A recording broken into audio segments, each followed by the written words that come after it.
You are watching In Conversation This Week with Micheál O'Hurley.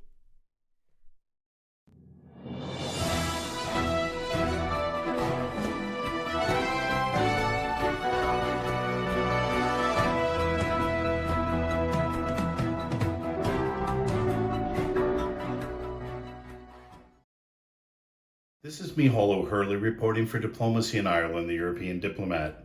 I'm reporting from inside Kyiv. The last few days have seen Vladimir Putin and the Russian Federation rain down missiles upon critical civilian infrastructure across Ukraine. We've been without light, power, heat, and water at times for days. Many Ukrainians still don't have these luxuries, and luxuries they are these days, because the Russian Federation has determined that having failed to achieve any of its military goals in the battlefield, it will attempt to turn the civilian population against their government and the military by making life unlivable. We're now in sub-zero temperatures, and to the credit of the government, they've restored water and electricity after the missile attacks, not everywhere, but enough that people can have some semblance of life. And yet this morning, I watched as people in Kyiv went to the street, collecting snow in buckets and anything they could carry it in, so they could melt it to flush toilets, to kind of clean the best they could, and to have some water standing for the next water outage. They're determined to stand with their government, to endure these hardships until the victory comes. Russia, for its part, continues to target critical infrastructure in the hope that it will change the metrics and bring the Ukrainian people to heel. I've seen no evidence that that's possible or likely.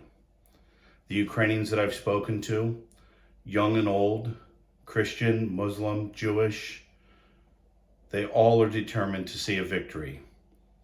They've seen what is the Russian Federation program for government in Ukraine, one of rape, terror, torture, human rights abuses, and they want none of it.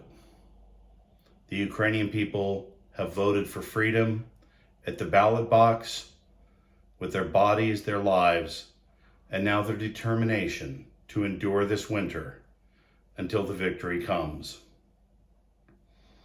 Ukraine is at a crossroads, and it's one that is not unique to this democracy. In 1863, in the midst of a horrific war in America, President Lincoln declared November last Thursday to be a national holiday of Thanksgiving. They had not won the war. They had just come through the bloody Battle of Gettysburg, and they could not have foreseen that there was another year and a half of horrible battles to come. And yet, they decided to give Thanksgiving in the midst of the war. It may be time for President Zelensky to do the same here. As a practical matter, the war will go on. But the Ukrainian people know the victory is certain. There is time, there is sacrifice, there will be sadness and bloodshed, and there will be suffering. But it is time for Thanksgiving for the Ukrainian people. The Western world has stood beside them, given them the arms they need to not only protect their democracy and their freedom, and recover territories across Ukraine that Russia once occupied, but they are defending Western civilization. That is not hyperbole. That is reality.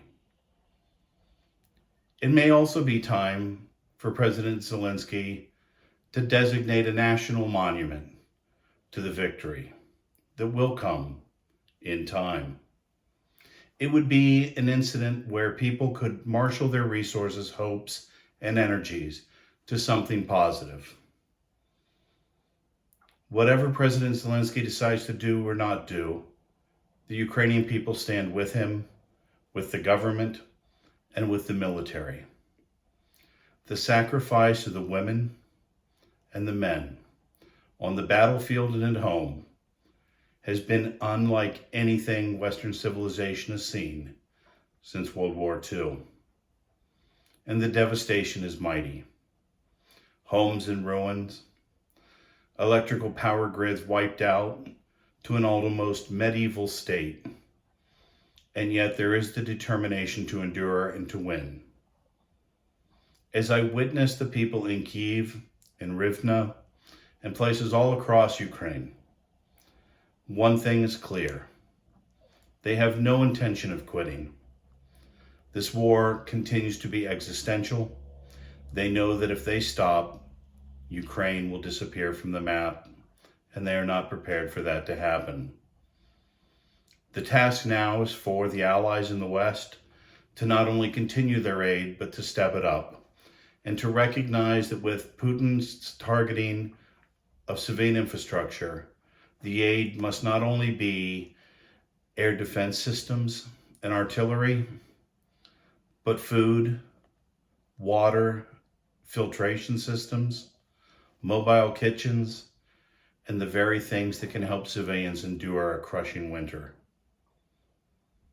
This is the task ahead, to keep the coalition together and ensure that the West sends the right kind of aid to not only win on the battlefield, but to win in each homestead, in each apartment, in each house, so that the Ukrainian people can get through this winter without unnecessary suffering.